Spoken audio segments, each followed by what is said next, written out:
സ്തുതിക്കട്ടെ, സ്തുതിക്കട്ടെ. ഹല്ലേലൂയ, ഹല്ലേലൂയ, ഹല്ലേലൂയ, ഹല്ലേലൂയ. മഹത്വം, മഹത്വം, ആരാധന. ഹല്ലേലൂയ, ഹല്ലേലൂയ, ഹല്ലേലൂയ, ഹല്ലേലൂയ. മഹത്വം, മഹത്വം, ആരാധന, ആരാധന. ഹല്ലേലൂയ, ഹല്ലേലൂയ, ഹല്ലേലൂയ, ഹല്ലേലൂയ. അച്ഛനോട് ചേർന്ന് പ്രാർത്ഥിക്കുക. കർത്താവായ ദൈവമേ, കർത്താവായ ദൈവമേ, അങ്ങയുടെ വിശുദ്ധ പൗരോഹിത്യത്തെ മഹത്വപ്പെടുത്തണമേ. സഭയിലുള്ള സാന്നിധ്യം പ്രകടമാക്കണമേ.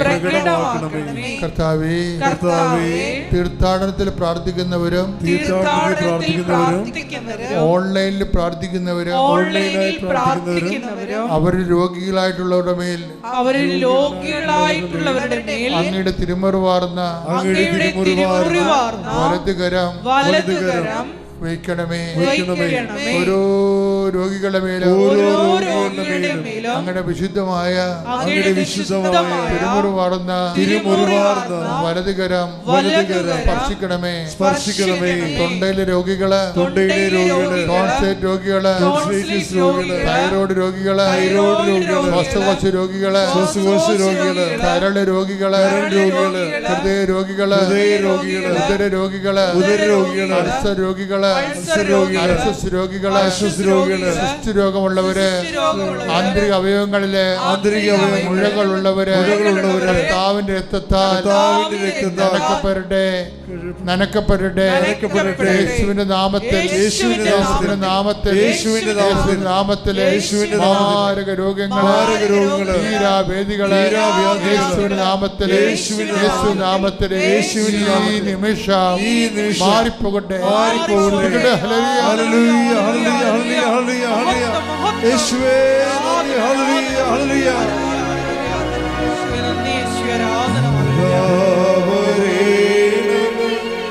എന്നിൽ നിറയണമേ,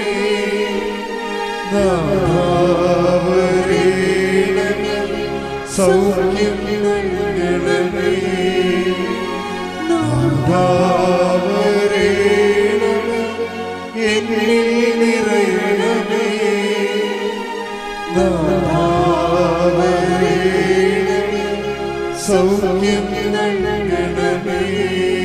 പരിശുദ്ധ പരമദിവ്യകാരുണ്യത്തിന് ആരാധനയും സ്തുതിയും പുകഴ്ചയും ഉണ്ടായിരിക്കട്ടെ. എൻ്റെ മക്കളുടെ ജോലിയില്ലാത്തവര്, വീടില്ലാത്തവര്, പല പ്രാവശ്യം ഉടമ്പടി പുതുക്കിയെങ്കിലും ആ അവർ വിചാരിക്കുന്ന വിഷയത്തിൻ്റെ മേല് ദൈവിക തീരുമാനം എത്തിപ്പെടാത്തവർ ഒക്കെ അവർക്കെല്ലാം വേണ്ടി പ്രാർത്ഥിക്കേണ്ട ഒരു സമയമാണ്. എൻ്റെ മക്കളെ അച്ഛൻ പ്രാർത്ഥിക്കുമ്പോൾ സ്തുതിച്ചുകൊണ്ടിരിക്കട്ടെ. ശ്രദ്ധിക്കട്ടെ. ഹല്ലേലൂയ, ഹല്ലേലൂയ, ഹല്ലേലൂയ, ഹല്ലേലൂയ, ഹല്ലേലൂയ. ആരാധന, മഹത്വം, കർത്താവേ, നിന്റെ ഉന്നതമായ നാമത്തിന് സ്തോത്രം ചെയ്യുന്നു. കർത്താവേ, നിന്റെ വിശുദ്ധ പൗരോഹിത്യത്തെ മഹത്വപ്പെടുത്തണമേ. കർത്താവേ, സഭയിലുള്ള സാന്നിധ്യം ദൃഢമാക്കണമേ. 39 വർഷം ഞാൻ അർപ്പിച്ച കൃപാനയുടെ യോഗ്യതയാൽ കൃപാസ്ഥാനത്താറെ ജീവനോടെ പ്രത്യക്ഷപ്പെട്ട പരിശുദ്ധ അമ്മയുടെ മാധ്യസ്ഥത്തിന് ഞങ്ങളുടെ മക്കൾക്ക് വേണ്ടി പ്രാർത്ഥിക്കുന്നു. കർത്താവേ, ഈശോ അമ്മയുടെ പ്രത്യക്ഷഗണത്തിന് സ്ഥിരീകരണത്തിൻ്റെ അടയാളമാകാൻ ഈ അൾത്താരയിൽ നടന്ന 10,000 ആരാധന ശക്തിയാൽ ഓരോരുത്തരും ഉടമ്പടി വച്ചിരിക്കുന്ന ഓരോ കാര്യങ്ങളും, ഉടമ്പടി ജീവിക്കുന്നവരുടെ ഓരോ കാര്യങ്ങളും, ഉടമ്പടി പുതുക്കിയിട്ടില്ലെങ്കിലും ഉടമ്പടി തന്നെയാണ് അവർ ജീവിക്കുന്നതെന്ന് ഉറപ്പുള്ളവരുടെ കാര്യങ്ങൾ കർത്താവ് ഞങ്ങളുടെ തിരുസന്നിധിയിൽ സമർപ്പിച്ചുകൊണ്ട് പ്രാർത്ഥിക്കുന്ന കർത്താവേ, ഈശോ സ്പർശിക്കുന്ന കർത്താവേ, മക്കളില്ലാത്തവർ, വിവാഹം ഒത്തുവരാത്തവർ, കടകമ്പോൾ നടത്തി പരാജയപ്പെട്ടവർ, ജീവിക്കാൻ മാർഗമില്ലാത്തവർ, ഒരു തൊഴിലിന് വേണ്ടി പരിശ്രമിക്കുന്നവർ, വിസ പുതുക്കാൻ വേണ്ടി വേദനിക്കുന്നവർ, ജോലിക്ക് വേണ്ടിയും വിദ്യാഭ്യാസത്തിന് വേണ്ടിയും കിണഞ്ഞ് പരിശ്രമിക്കുന്നവർ, വസ്തു വിൽക്കാനോ വാങ്ങിക്കാനോ വീട് വാങ്ങി വയ്ക്കാനോ വീട് ലഭിക്കാനോ വേണ്ടി പരിശ്രമിച്ച് പ്രാർത്ഥിക്കുന്നവർ, ദൈവത്തിൻ്റെ കരുണ കർത്താവേ, അങ്ങയുടെ കൃപ, അങ്ങയുടെ കരുണ കൊണ്ട് കർത്താവ്, ഞങ്ങളുടെ കഴിവ് കൊണ്ടല്ല, അങ്ങയുടെ കൃപ കൊണ്ട് കർത്താവ്, അങ്ങയുടെ മക്കളുടെ മേൽ കർത്താവ് ഈ കൃപാസനം നടന്നിട്ടുള്ള മുഴുവൻ ആരാധനയുടെ ശക്തിയാൽ ദൈവത്തിൻ്റെ കൃപ നിങ്ങളിലേക്ക് ആവശ്യിക്കട്ടെ. യേശുവിൻ്റെ ഉന്നതമായ നാമത്തിൽ മാർഗ തടസ്സങ്ങൾ, ജീവിത ദുരിതങ്ങൾ യേശുവിൻ്റെ നാമത്തിൽ മാറിപ്പോകട്ടെ. ശ്രുതികട്ടെ. ഹല്ലേലൂയ, ഹല്ലേലൂയ, ഹല്ലേലൂയ, ഹല്ലേലൂയ. എല്ലാ തടസ്സങ്ങളും നീങ്ങിപ്പോയിക്കൊണ്ട് ആരാധനയിലൂടെ ഇവിടെ നാമത്തെ മഹത്വപ്പെടുത്തണമേ. ഹല്ലേലൂയ. മഹത്വം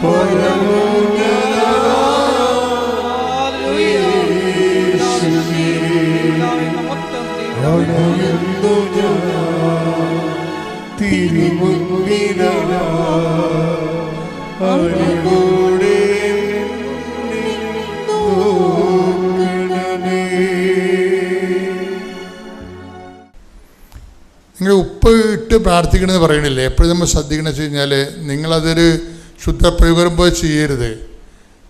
ഉടമ്പടിയിൽ ഉപ്പ് തന്നിരിക്കുന്നതിൻ്റെ ഉദ്ദേശം എന്ന് പറയുന്നത് അത് അറിയാവുന്നവർ മാത്രമേ അത് അപ്ലൈ ചെയ്യാവൂ. കാര്യം അതിൻ്റെ ഉദ്ദേശം എന്ന് പറയണത്, ഇപ്പോൾ കഴിഞ്ഞ ദിവസങ്ങളിൽ ഇവിടെ സാക്ഷ്യം പറഞ്ഞപ്പോൾ ഉപ്പിട്ട കാര്യം പറഞ്ഞപ്പോൾ സാക്ഷ്യം പറഞ്ഞ ലേഡി പറയണത് അത് കർത്താവിൻ്റെ രക്തമാണെന്നൊക്കെ. അപ്പോൾ ഞാൻ തന്നെ ഞെട്ടിപ്പോയി. അങ്ങനെയൊന്നും ഞാൻ പറഞ്ഞിട്ടില്ല. അത് അവിടെ കയ്യിൽ നിന്നിട്ട് കാച്ചണതാണ്. ഇതൊക്കെ കയറിപ്പോവുകയില്ലേ? ഇതൊന്നുമല്ല വിഷയം. ഉപ്പ് എന്താ വിഷയമെന്ന് അറിയണം നമ്മൾ. അതെന്താ പ്രശ്നം എന്ന് പറയണത്? ഇത് ഈ നോട്ട് ബൈ ഉടമ്പടി വർക്ക് ചെയ്യണത് എങ്ങനെയാണ്? Not by merit but by grace. അതെന്താണ്? അത് എപ്പോഴും ഓർക്കണം. ഉടമ്പടിയുടെ സ്പേസ് എന്ന് പറയണത് എൻ്റെ നോട്ട് ബൈ മെറിറ്റ്, എൻ്റെ യോഗ്യതയല്ല, അങ്ങയുടെ കൃപയെന്നാണ്. അത് തന്നെയാണ് ഈ ഉപ്പിൻ്റെ പ്രയോഗത്തിൻ്റെ അകത്ത് വരണത്. ഉപ്പിൻ്റെ പ്രയോഗം ബൈബിളിൽ ഉടമ്പടി ഉപ്പെന്നാണ് വിളിക്കുന്നത്. അതിനെ ബൈബിളിലുള്ളതാണ് ഉടമ്പടി ഉപ്പ്, അല്ലാതെ കൃപാസനത്തിന് വെച്ചിട്ട് തന്നെ അല്ല. ഉടമ്പടി ഉപ്പ് ബൈബിളിലുള്ളതാണ്. പക്ഷെ ഉപ്പ് ഉപയോഗിക്കുന്നത് എപ്പോഴാണ്? അഹ്റോന് അതുപോലെ ലേവ്യ സന്തതികൾക്കും ഇസ്രയേലിൻ്റെ ഭാഗം വെച്ചപ്പോൾ ഓഹരിയില്ല. അപ്പോൾ മോസസ് അഹ്റോനോട് പറയും, ലേവ്യ പുത്രന്മാർ പുരോഹിതന്മാരെ അൾത്താര ശുശ്രൂഷകരാണ്, അവർക്ക് ഇസ്രയേലിൽ ഓഹരിയില്ല. ദൈവമായ കർത്താവായ ദൈവം തന്നെയാണ് അവരുടെ ഓഹരി. അതുകൊണ്ട് ബലിവസ്തുക്കളിൽ ഉപ്പ് തളിച്ചതുകൊണ്ട് അത് ആരും എടുക്കരുത്, അത് ലേവ്യ കുടുംബത്തിലുള്ളതാണെന്ന് പറയും. അതാണ് ഉപ്പ് തളിക്കേണ്ടത് ദൈവത്തിനുള്ളതാണെന്ന്. അതാണ് എൻ്റെ അർത്ഥം. നമ്മൾ ഉപ്പ് കൊണ്ട് തളിച്ചതിൻ്റെ അർത്ഥം എന്താണ്? വിശ്വാസ പ്രമാണം ചൊല്ലിയത് അർത്ഥത്തിൻ്റെ അർത്ഥം എന്താണ്? ഞാനിവിടെ തോറ്റിരിക്കുന്നു, എനിക്കിവിടെ അവകാശമില്ല, എൻ്റെ അവകാശം കർത്താവാണെന്ന്. ശ്രദ്ധിക്കട്ടെ. ഹല്ലേലൂയ. അത് നമ്മൾ അറിയണമെങ്കിൽ, അത് വായിക്കണമെങ്കിൽ സംഖ്യ എടുത്ത്, സംഖ്യ 18, 18, 19, 20 എടുത്ത് ശ്രദ്ധിക്കട്ടെ. ഹല്ലേലൂയ. ഹല്ലേലൂയ. ഹല്ലേലൂയ. ഹല്ലേലൂയ. യേശുവേ നന്ദി. ഹല്ലേലൂയ. ഹല്ലേലൂയ. ഹല്ലേലൂയ. യേശുവേ സ്തുതി. ഹല്ലേലൂയ. ഹല്ലേലൂയ. ഹല്ലേലൂയ. യേശുവേ ആരാധന, ആരാധന, ആരാധന, ആരാധന. സംഖ്യ 18:19. ഇസ്രായേൽ ജനം കർത്താവിന് നീരാജനമായി സമർപ്പിക്കുന്ന ഉപ്പ് തളിച്ച് സമർപ്പിക്കുന്ന വിശുദ്ധ കാഴ്ചകളെല്ലാം നിനക്കും പുത്രന്മാർക്കും പുത്രിമാർക്കും ശാശ്വത അവകാശമായി ഞാൻ നൽകുന്നു. കർത്താവിന്റെ സന്നിധിയിൽ നിനക്കും സന്തതികൾക്കും ഇത് എന്നേക്കും നിലനിൽക്കുന്ന അലംഘനീയമായ ഉടമ്പടിയായിരിക്കും. 18-20 വായിച്ചേ. കർത്താവ് അഹറോനോട് അരുളി ചെയ്തു, ഇസ്രായേലിൽ നിനക്ക് ഭൂമി അവകാശമായി ലഭിക്കുകയില്ല. അവരെ പോലെ നിനക്ക് ഓഹരിയും ഉണ്ടായിരിക്കുകയില്ല. ഞാനാണ് നിന്റെ അവകാശവും ഓഹരിയും. ഇതാണ് ഉപ്പ് തളിക്കാനോട് ഉദ്ദേശിക്കുന്നത്. എന്താണ്? എനിക്ക് ഇതിൻ്റെ അകത്ത് കഴിവില്ല, എനിക്ക് ഇതിൻ്റെ അകത്ത് ഓഹരിയില്ല. എൻ്റെ ഓഹരി എൻ്റെ കർത്താവാണ്. Not by merit but by grace. ഇതാ സംഭവം. സൈന്യത്താലെ അല്ല, ശക്തിയാലെ അല്ല, കർത്താവിൻ്റെ ആത്മാവിനാൽ. മരുന്നോ ലേപനമോ അല്ല, കർത്താവിൻ്റെ വചനമാണ്. കൈയടിക്കട്ടെ. ശ്രദ്ധിക്കട്ടെ. ഹല്ലേലൂയ. ആരാധന, ആരാധന. ഹല്ലേലൂയ, ഹല്ലേലൂയ, ഹല്ലേലൂയ, ഹല്ലേലൂയ. കരകളാലുമല്ല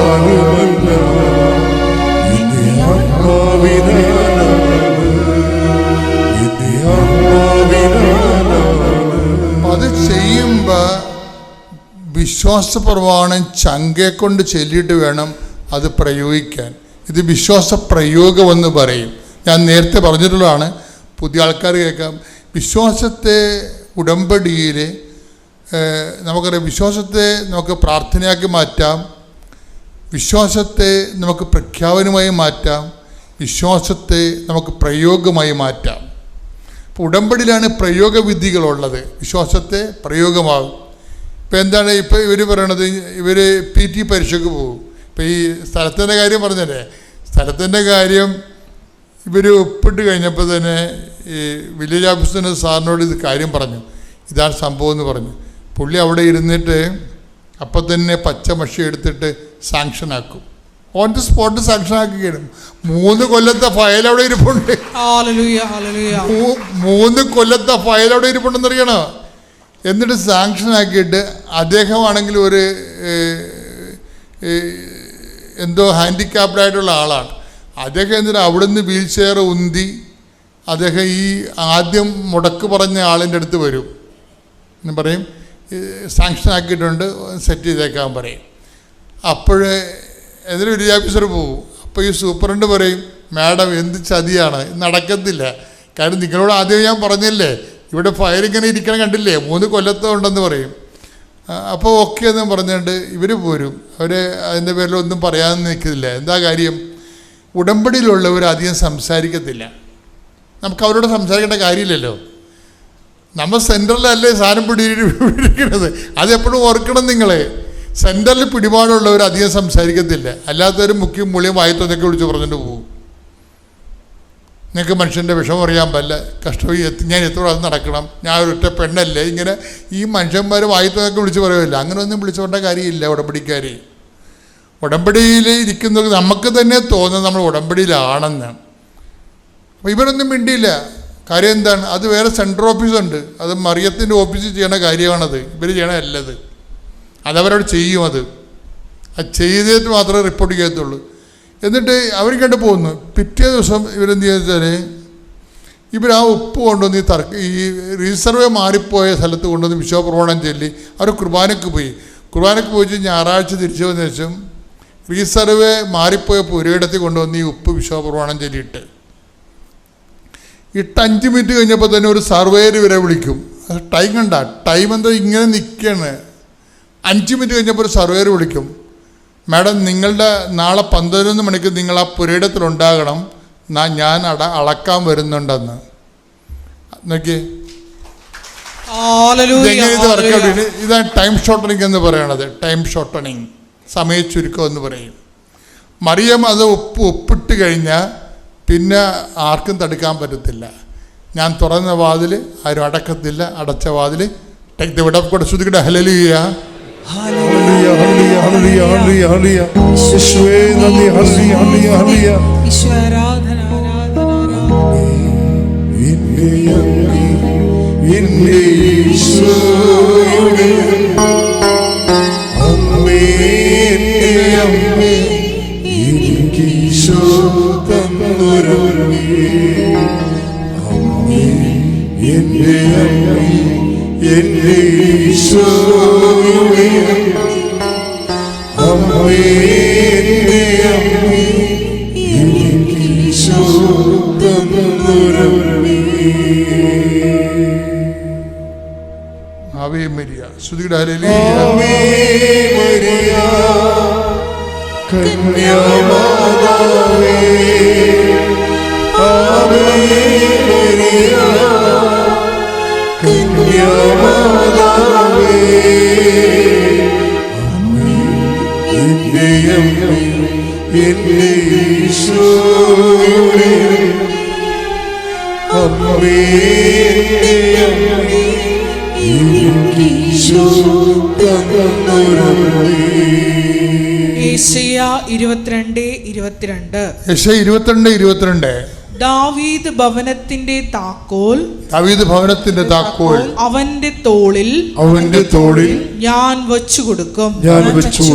അവൻ തുറന്നാൽ ആരും അടയ്ക്കുകയോ അവൻ അടച്ചാൽ ആരും തുറക്കുകയോ ഇല്ല. ഇത് ഈശോയ്ക്ക് കിട്ടിയ അധികാരമാണ്, ദാവീദ് ഭവനത്തിൻ്റെ താക്കോല്. ആ അധികാരമാണ് അമ്മയുടെ മധ്യസ്ഥതയിൽ കൈമാറണത്. അമ്മ അവിടെ കൊണ്ട് ഒപ്പിട്ട് സമയം ആയില്ലെന്ന് പറഞ്ഞാൽ പോലും അമ്മ ഒപ്പിട്ട് കഴിഞ്ഞാൽ ആകാത്ത സമയം ആക്കിയെടുക്കും. എപ്പോഴും എൻ്റെ മക്കളോട് എനിക്ക് ആധിയോടും ഭീതിയോടും കൂടി പറയാനുള്ള കാര്യം, ഞാൻ പറയണത് ഏത് രീതിയിൽ നിങ്ങൾക്ക് മനസ്സിലാവണമെന്ന് എനിക്കറിയത്തില്ല. കാര്യം ഇതിന് ഉടമ്പടിയുടെ ഒരു ജീവിതമുണ്ട്. അത് കുറച്ച് കാര്യം ഉടമ്പടി പ്രകാരം, കുറച്ച് കാര്യം തോന്നിവാസമായിട്ട് എടുക്കുക കഴിഞ്ഞാൽ ഉടമ്പടി ജീവിതമാകത്തില്ല. ഉടമ്പടി ഫുൾ ആൻഡ് ഫുള്ളായിട്ട് തന്നെ ഉടമ്പടി നിലപാടാണ്. ഉടമ്പടി എന്ന് പറയുന്നത് ഒരു നിലപാടാണ്, ശരിക്കും ഒരു സമീപന രീതിയാണ്. എല്ലാം ഉടമ്പടി പ്രകാരം. അവർ സംസാരിക്കാതെ പോകുന്നത് എന്താണ്? അത് ഉടമ്പടി പ്രകാരമാണ്. കാര്യം അവിടെ സംസാരിക്കേണ്ട കാര്യമില്ല. അത് ദൈവത്തിനെ ഏൽപ്പിച്ചിരിക്കുന്ന കാര്യങ്ങളാണ്. നമ്മളിവിടെ മാനുഷികമായിട്ട് സംസാരിക്കേണ്ട കാര്യങ്ങളില്ല. കാര്യം മാനുഷികമായി സംസാരിച്ചു കഴിഞ്ഞാൽ ഉള്ള കുഴപ്പമെന്ന് വെച്ച് കഴിഞ്ഞാൽ അരൂപി ചേഞ്ച് ചെയ്യും. നമ്മുടെ ഒരു ജീവിതം എന്ന് പറഞ്ഞ ഒരു ആത്മീയ ജീവിതമാണ്. ആത്മീയ ജീവിതം എന്ന് പറഞ്ഞാൽ നമ്മൾ തെറ്റിദ്ധരിക്കരുത്. ആത്മീയ ജീവിതം എന്ന് പറഞ്ഞാൽ പ്രാർത്ഥനാ ജീവിതമല്ല. ആത്മീയ ജീവിതം എന്ന് പറയുന്നത് ധ്യാന ജീവിതമല്ല. ആത്മീയ ജീവിതം എന്ന് പറയുന്നത് നമ്മുടെ പെരുമാറ്റത്തിൽ നമ്മൾ എടുക്കുന്ന നിലപാടുകൾക്ക് ആത്മീയത ഉണ്ടാകണം. പറയുന്നു, യേശുവേ നന്ദി, യേശുവേ സ്തോത്രം. യേശുവേ സ്തോത്രം, യേശുവേ നന്ദി. എൻ്റെ പേര് സീന സ്റ്റാൻലി. ഞാൻ പൊന്നാരിമംഗലം ഇടവയിൽ നിന്ന് വരുന്നു. 2018 നവംബർ മാസത്തിലാണ് ഞാൻ ആദ്യമായിട്ട് ഉടമ്പടി എടുക്കുന്നത്. എൻ്റെ മകൾക്ക് വേണ്ടിയിട്ടാണ്. മകളുടെ വിവാഹം കഴിഞ്ഞിട്ട് 5 വർഷമായി. കുട്ടികളൊന്നും ഉണ്ടായില്ല. ഞാൻ ഉടമ്പടി എടുത്ത് 4 മാസത്തോളം അടുപ്പിച്ച് ഇവിടെ വരികയും ധ്യാനത്തിൽ പങ്കെടുക്കുകയും പത്രം വാങ്ങിച്ച് വിതരണം ചെയ്യുകയൊക്കെ ചെയ്തു. പിന്നെ എനിക്ക് വരാൻ സാധിച്ചില്ല. പിന്നെ കൊറോണ കാലമായി. പിന്നെ ഓൺലൈൻ വഴി ധ്യാനം കൂടുകയും പ്രാർത്ഥനകളൊക്കെ ചൊല്ലുകയൊക്കെ ചെയ്യുമായിരുന്നു. സെപ്റ്റംബർ 2020 സെപ്റ്റംബർ മാസത്തിൽ ലൈറ്റ് എ ക്യാൻഡിൽ പ്രയർ ഇട്ടു. മോള് ഭർത്താവിനോടൊപ്പം അബുദാബിയിലായിരുന്നു. അങ്ങനെ ഞാൻ മുട്ടിപ്പായിട്ട് മാതാവിനോട് പ്രാർത്ഥിക്കുകയും ചെയ്തു. താമസിയാതെ തന്നെ എനിക്കൊരു ദർശനം ഉണ്ടായി. എൻ്റെ കൈയുടെയും കാലിൻ്റെയും പത്തിമേൽ ബ്ലഡ് ഇങ്ങനെ തിളച്ച് വരുന്ന പോലെ അതപ്പം തന്നെ മാഞ്ഞു പോവുകയും ചെയ്തു. 2 ദിവസം കഴിഞ്ഞപ്പോൾ പിന്നെയും എനിക്ക് ഒരു കുഞ്ഞിനെ പൊക്കി കാണിച്ചു തന്നു. ഒരു ആൺകൊച്ചിനെ എനിക്ക് കാണിച്ചു തന്നു. അത് കഴിഞ്ഞിട്ടാണ് മോള് ഹോസ്പിറ്റലിൽ നേരത്തെ കാണിച്ചപ്പോൾ കുഴപ്പമൊന്നുമില്ല എന്നാണ് പറഞ്ഞത്. പിന്നെ ഡോക്ടറെ അവിടെ അബുദാബിയിലെ ഡോക്ടറെ കണ്ടപ്പോൾ ഫൈബ്രോയിഡ് ഉണ്ട്, അത് സർജറി ചെയ്ത് കളയണം, എന്നാൽ മാത്രമേ കുഞ്ഞുങ്ങളുണ്ടാവുള്ളൂ എന്ന് പറയുകയും ചെയ്തു. ഞങ്ങൾ മാതാവിനോട് മുട്ടിപ്പായി പ്രാർത്ഥിച്ചു. 2021 യൗസേപ്പിതാവിൻ്റെ വർഷമായ യൗസേപ്പിതാവിനോടും മാതാവിനോടും മുട്ടിപ്പായിട്ട് പ്രാർത്ഥിക്കുകയും മാർച്ച് 31-ാം തീയതിക്കുള്ളിൽ എനിക്കൊരു അടയാളം കാണിച്ചു തരണമെന്ന് പ്രാർത്ഥിക്കുകയും ചെയ്തു. മാർച്ച് 11-ാം തീയതി ആയപ്പോഴേ മകള് വിളിച്ചു പറഞ്ഞു, ഞാൻ പ്രഗ്നൻ്റാണ്. ഡോക്ടറെ കണ്ടു, സ്ഥിരീകരിച്ചു. അങ്ങനെ ഞങ്ങൾക്കെല്ലാവർക്കും സന്തോഷമായി. അതിനിടയിൽ ഡോക്ടർ പറയുകയും ചെയ്തു സിസേറിയൻ ആവുള്ളൂ എന്ന്. ഞങ്ങൾക്കാകെ വിഷമമായി. നോർമൽ പ്രസവത്തിനും ആരോഗ്യമുള്ളൊരു കുഞ്ഞിനും വേണ്ടി ഞങ്ങൾ പ്രാർത്ഥിക്കുകയും ചെയ്തു. അങ്ങനെ ഒക്ടോബർ 27-ാം തീയതി മാതാവിൻ്റെയും യൗസേപ്പിൻ്റെയും ദിവസമായ ബുധനാഴ്ച ഒരു ആൺകുഞ്ഞിനെ നൽകി മാതാവ് ഞങ്ങളെ അനുഗ്രഹിച്ചു. യേശുവേ സ്വസ്ത്ര, യേശുവേ നന്ദി. മാതാവിന് 1000 നന്ദി. അതുപോലെ തന്നെ എൻ്റെ മകൻ്റെ വിവാഹത്തിന് വേണ്ടിയിട്ട് 2 വർഷത്തോളമായി അന്വേഷിച്ചിരുന്നു. വിവാഹവും നടന്നു. മരുമകളുടെ നടുവേദനയും മാറി. ഈ എല്ലാ അനുഗ്രഹങ്ങളും തന്ന കൃപാസനം മാതാവിന് 1000, തിരുക്കുമാരനോ പിതാവിന് 1000 നന്ദി പറയുന്നു. യേശുവേ സ്തോത്രം, യേശുവേ നന്ദി. Ave Maria. എൻ്റെ പേര് ജിനു, പുനലൂരിൽ നിന്ന് വരുന്നു. ആദ്യമായി അമ്മ മാതാവിനും തിരുക്കുമാരനും കൂടി നന്ദി പറയുന്നു.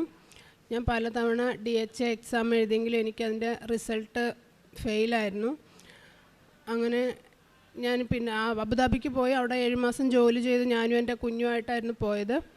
അങ്ങനെ ഞങ്ങൾ തിരിച്ച് നാട്ടിൽ വന്ന് 7 മാസത്തിന് ശേഷം ഞങ്ങൾ നാട്ടിൽ വന്ന് ഒരു ക്രാഷ് കോഴ്സ് അറ്റൻഡ് ചെയ്യാനായിട്ട് ഞാൻ ഡേറ്റ് എടുത്ത് ആദ്യമായിട്ട് ഉടമ്പടി എടുക്കുന്നത് നവംബർ 15, 2022 നവംബർ 15-ാം തീയതി ആയിരുന്നു. അങ്ങനെ ഡേറ്റ് എടുത്തതിന് ശേഷം ഡിസംബർ 2-ാം തീയതി വന്ന് അച്ഛനെ കാണാനുള്ള അനുഗ്രഹം ലഭിച്ചു. അച്ഛൻ വെഞ്ചരിച്ച കാശ് രൂപം തന്നുവിട്ടു. അതിനുശേഷം ഞാൻ ക്ലാസ് അറ്റൻഡ് ചെയ്തു. 8 ബണ്ടിൽ ക്വസ്റ്റ്യൻസ് ആയിരുന്നു. അതിനകത്ത് 4000 ക്വസ്റ്റ്യൻസോളം ഉണ്ടായിരുന്നു. അത് ഞാനിങ്ങനെ പ്രാർത്ഥിച്ചു, എൻ്റെ അമ്മ മാതാവേ, എനിക്ക് ഈ 4000 ക്വസ്റ്റ്യൻസ് എങ്ങനെ ഞാൻ പഠിക്കുമെന്ന് എനിക്കറിയത്തില്ല, അമ്മയുടെ കൃപ ഉണ്ടെങ്കിൽ മാത്രമേ എനിക്കത് സാധിച്ചു കിട്ടത്തുള്ളൂ എന്ന് ഞാൻ പ്രാർത്ഥിച്ചു. ഡെയിലി ഞാൻ ആ കാശുരൂപം കൊണ്ടുപോയി ആ ബണ്ടിലിൻ്റെ അടിയിൽ വെച്ചിട്ട് ഞാൻ ക്ലാസ് അറ്റൻഡ് ചെയ്തു. അങ്ങനെ ഡിസംബർ 14-ാം തീയതി ആയിരുന്നു എൻ്റെ എക്സാം. ചെന്നൈയിൽ വെച്ചിട്ടായിരുന്നു. അങ്ങനെ ഞാൻ ചെന്നൈയിൽ എക്സാം എഴുതി. ഞാൻ പ്രാർത്ഥിച്ചു. എക്സാം കഴിഞ്ഞതിന് ശേഷം ഞാൻ പ്രാർത്ഥിച്ചു. ഡിസംബർ 15 ആകുമ്പോൾ ഞാൻ ഉടമ്പടി എടുത്തിട്ട് 1 മാസം തികയും. ഞാൻ ഇവിടുന്ന് തിരിച്ചു പോകുന്നതിന് മുമ്പായിട്ട് അമ്മ മാതാവ് എനിക്ക് നല്ലൊരു റിസൾട്ട് തരണമെന്ന് തന്നെ ഞാൻ പ്രാർത്ഥിച്ചു. അതിൻ്റെ ഫലമായിട്ട് ഞാൻ അവിടുന്ന് തിരിച്ച് ട്രെയിൻ കയറുന്നതിന് മുമ്പായിട്ട് തന്നെ എൻ്റെ റിസൾട്ട് വന്നു. റിസൾട്ട് പാസ്സായെന്ന റിസൾട്ടായിരുന്നു. അതുപോലെ ഞാൻ ആ ക്ലാസ്സിന് പോകുമ്പോൾ ആദ്യമായിട്ടാണ് ഞാൻ എൻ്റെ കുഞ്ഞിനെ പിരിഞ്ഞ് നിൽക്കുന്നത്. അതിൻ്റെ ഒത്തിരി വിഷമങ്ങൾ എനിക്കുണ്ടായിരുന്നു. അപ്പോഴും ഞാൻ പ്രാർത്ഥിച്ചു, എൻ്റെ അമ്മ മാതാവ് എനിക്ക് അതിനുള്ള അനുഗ്രഹം തരണമെന്ന് മാത്രമേ ഞാൻ പ്രാർത്ഥിച്ചുള്ളൂ. എൻ്റെ കുഞ്ഞിനെ പിരിഞ്ഞ് നിൽക്കുന്ന വിഷമം അവൾക്കും വിഷമം ഉണ്ടാവരുതെന്ന് പ്രാർത്ഥിച്ചുള്ളൂ. ആ അനുഗ്രഹം അമ്മ മാതാവ് തന്ന് എന്നെ അനുഗ്രഹിച്ചു. അതുപോലെ തന്നെ ഞാൻ എക്സാമിന് പോയപ്പോൾ സെൻറ്ററിൽ എൻ്റെ കയ്യിൽ വെഞ്ചരിച്ച ഉപ്പും തൈലവും ഉണ്ടായിരുന്നു. ആരും ചവിട്ടാത്ത സ്ഥലത്ത് നോക്കി അവിടെ ക്യാമറയും സെക്യൂരിറ്റിയൊക്കെ ഉള്ളതുകൊണ്ട് എനിക്ക് വേറെ സ്ഥലത്ത് ഇടാൻ പറ്റില്ല. ഞങ്ങൾക്കൊരു ലോക്കർ തരുമായിരുന്നു. ഞാൻ അതിനകത്ത് ലോക്കറിനകത്ത് ഉപ്പ് കൊണ്ടിട്ടു. അതിനുശേഷം കയ്യിൽ കുറച്ച് തൈലം എടുത്തിട്ടാണ് ഞാൻ പോയത്. ചെന്ന് എക്സാമിന് കയറ്റി പാസ്പോർട്ട് മാത്രമേ അകത്ത് പ്രവേശിപ്പിക്കുകയുള്ളൂ. കാശ് രൂപ എൻ്റെ കഴുത്തിലിട്ടിട്ടുണ്ടായിരുന്നു. ശേഷം ഞാൻ ചെന്ന് സ്ക്രീനിൽ തൈലം എടുത്തിട്ട് കുരിശ് വരച്ച് വിശ്വാസ പ്രമാണം ചൊല്ലിയതിന് ശേഷം ഓരോ ക്വസ്റ്റ്യൻ കഴിയുമ്പോഴും ഞാൻ അമ്മ മാതാവിനോട് പ്രാർത്ഥിച്ചു, എന്നെ അമ്മയുടെ പ്രത്യക്ഷീകരണത്തിന് സ്ഥിരം സാക്ഷിയാക്കി മാറ്റണമെന്ന് പ്രാർത്ഥിച്ചു. അതിനുശേഷം എക്സാം വന്നപ്പോൾ എനിക്ക് നല്ലൊരു റിസൾട്ട് തന്നെ കിട്ടി. പിന്നെ അതുപോലെ തന്നെ എനിക്ക് 8 വർഷത്തോളം എനിക്ക് അലർജി രോഗം ഉണ്ടായിരുന്നു. തുമ്മലും അസഹ്യമായ കണ്ണ് ചൊറിച്ചിലും ഒക്കെ ഉണ്ടായിരുന്നു. ഞാൻ എന്നും രാവിലെയും വൈകിട്ടും പ്രാർത്ഥിക്കാൻ നേരം വെഞ്ചരിച്ച തൈലം എടുത്ത് എൻ്റെ കണ്ണിൻ്റെ പുറത്ത് തേക്കുകയും നെറ്റിയിൽ തടവുകയും ചെയ്യുമായിരുന്നു. അതിന് ഫലമായിട്ട് ഇതുവരെ എനിക്ക് പിന്നെ ആ പ്രശ്നങ്ങൾ ഇതുവരെ ബുദ്ധിമുട്ടുണ്ടായിട്ടില്ല. ഇത്രയും അനുഗ്രഹങ്ങൾ, അതുപോലെ എനിക്ക് ഒരുപാട് അനുഗ്രഹങ്ങൾ ലഭിച്ചിട്ടുണ്ട്. ഇത്രയേറെ അനുഗ്രഹങ്ങൾ തന്ന അമ്മ മാതാവിനും തിരുക്കുമാരനും കോടാനുകോടി നന്ദി പറയും. എൻ്റെ പേര് ജിനിമോൾ എന്നാണ്. പിറവാണ് സ്ഥലം. ഞാനിത് 3-ാമത്തെ പ്രാവശ്യമാണ് ഈ സന്നിധിയിൽ വന്ന് സാക്ഷ്യം പറയാനായിട്ട് നിൽക്കുന്നത്. 2016-17 ഞാൻ ആദ്യമായിട്ട് കൃപാസനത്തിലേക്ക് വരുന്നത്. അന്ന് തൊട്ട് ഞാൻ ഉടമ്പടിയിലായിരിക്കുന്നതാണ്. അമ്മ ഒരുപാട് എന്നെ വഴി നടത്തിയിട്ടുണ്ട്. എൻ്റെ ഓരോരോ പ്രശ്ന സമയങ്ങളിലും അമ്മയായിരുന്നു എനിക്കെല്ലാം. എനിക്ക് ഒരു വീടോ സ്ഥലമോ ഒന്നും ഉണ്ടായിരുന്നില്ല. ഞാൻ 2017 ഇവിടെ ആദ്യമായിട്ട് വരുമ്പോൾ ഞാൻ ആദ്യം കൊടുത്ത നിയോഗം, എനിക്കൊരു വീടില്ല, സ്വന്തമായിട്ട് എനിക്കൊരു സ്ഥലം വേണം, എനിക്കൊരു വീട് വേണമെന്നായിരുന്നു ഞാൻ അമ്മയോട് വെച്ചിരുന്നത്. പക്ഷേ 3 പ്രാവശ്യം പുതുക്കിയിട്ടും ആ ഒരു കാര്യം മാത്രമേ എനിക്ക് സാധിച്ച് കിട്ടുന്നുണ്ടായിരുന്നില്ല. പക്ഷേ പിന്നീട് വീണ്ടും പുതുക്കിയപ്പോഴും ഫസ്റ്റ് നിയോഗം എന്നുള്ള രീതിയിൽ ഞാൻ അത് തന്നെ വെച്ച് ഞാൻ ഉടമ്പടി പത്രം വാങ്ങിക്കും. അതുപോലെ തന്നെ ചെറിയൊരു ജോലി എനിക്കുണ്ടായിരുന്നു, അതിന് ഞാൻ ദശാംശം കൊടുക്കുകയും എനിക്ക് പറ്റുന്ന രീതിയിലൊക്കെ ഞാൻ ചെയ്യാറുണ്ടായിരുന്നു. ആദ്യമൊക്കെ ഉടമ്പടി പത്രം ഞാൻ കൊണ്ട് പള്ളിയിൽ വെച്ചിട്ട് പോരുമായിരുന്നു ചെയ്യുന്നത്. അപ്പോൾ അച്ഛൻ ഇവിടെ ഒരു പ്രാവശ്യം പറഞ്ഞപ്പോൾ ഇതിന് ശേഷം ഞാനത് പ്രാർത്ഥിച്ച് ഓരോരുത്തരുടെ കൈകളിലായിട്ട് കൊണ്ട് കൊടുക്കാൻ തുടങ്ങി. കഴിഞ്ഞ വർഷം 2021 സെപ്റ്റംബർ 8-ാം തീയതി അമ്മയുടെ ദിവസം എനിക്ക് 5 സെൻറ്റ് സ്ഥലം വാങ്ങാനായിട്ട് അമ്മ അനുഗ്രഹിച്ചു. പിന്നീട് പെര പണിയുക എന്നുള്ളത് എനിക്ക് വലിയൊരു ബാലികേറാമലയായിരുന്നു. എങ്ങനെ പണിയുമെന്ന് വിചാരിച്ചിട്ട് എനിക്കറിയില്ലായിരുന്നു. അപ്പം ഞാൻ വിചാരിച്ചു എനിക്ക് ചെറിയൊരു ജോലി ഉള്ളത് കൊണ്ട് നമുക്ക് ഹൗസിംഗ് ലോണൊന്ന് അപ്ലൈ ചെയ്യാമെന്ന് വിചാരിച്ചു. അപ്പം ഞാൻ ബാങ്കുകളിലൊക്കെ ചെന്ന് കഴിഞ്ഞപ്പോൾ എനിക്ക് സാലറി എൻ്റെ അക്കൗണ്ടിൽ കയറുന്നതെന്ന് പറഞ്ഞു കഴിഞ്ഞാൽ 12,000 രൂപയാണ്. അപ്പോൾ ഞാൻ എറണാകുളത്ത് കേരള മാട്രിമോണിയുടെ റീജിയണൽ ഓഫീസിലാണ് വർക്ക് ചെയ്യുന്നത്. 4.5 വർഷത്തോളമായി. അപ്പോൾ അവരെൻ്റെ അടുത്ത് പറഞ്ഞു, ഈ ഒരു സാലറിയിൽ ഏറ്റവും കൂടുതൽ നമുക്ക് തരാൻ പറ്റുന്ന ആധാരം വെച്ചിട്ട് 5 ലക്ഷം രൂപയെ തരാൻ പറ്റുള്ളൂ എന്ന് പറഞ്ഞു. എൻ്റെ കയ്യിൽ ഒരു ചിട്ടി പിടിച്ച് ഒരു 2 ലക്ഷം രൂപ മാത്രമേ ഉണ്ടായിരുന്നുള്ളൂ. ഈ പൈസ കൊണ്ട് ഒരു പെരപണി പൂർത്തിയാകില്ല എന്ന് എനിക്കറിയായിരുന്നു. ഞാൻ അമ്മയോട് പ്രാർത്ഥിച്ചു, എന്ത് ചെയ്യുമെന്ന് എനിക്കറിയില്ല. 3 ബാങ്കിൽ ചോദിച്ചപ്പോഴും ബാങ്കുകാർ പറയുന്ന 5 ലക്ഷം രൂപയെ തരാൻ പറ്റുള്ളൂ എന്നാണ്. അപ്പം ഞാൻ പറഞ്ഞു, എനിക്ക് സാലറിയേക്കാൾ കൂടുതൽ നമുക്ക് ടാർഗറ്റുള്ള ഒരു ജോലിയാണ്. ആ ജോലി ചെയ്യുമ്പോൾ സാലറിയുടെ അടുത്ത് തന്നെ ഒരു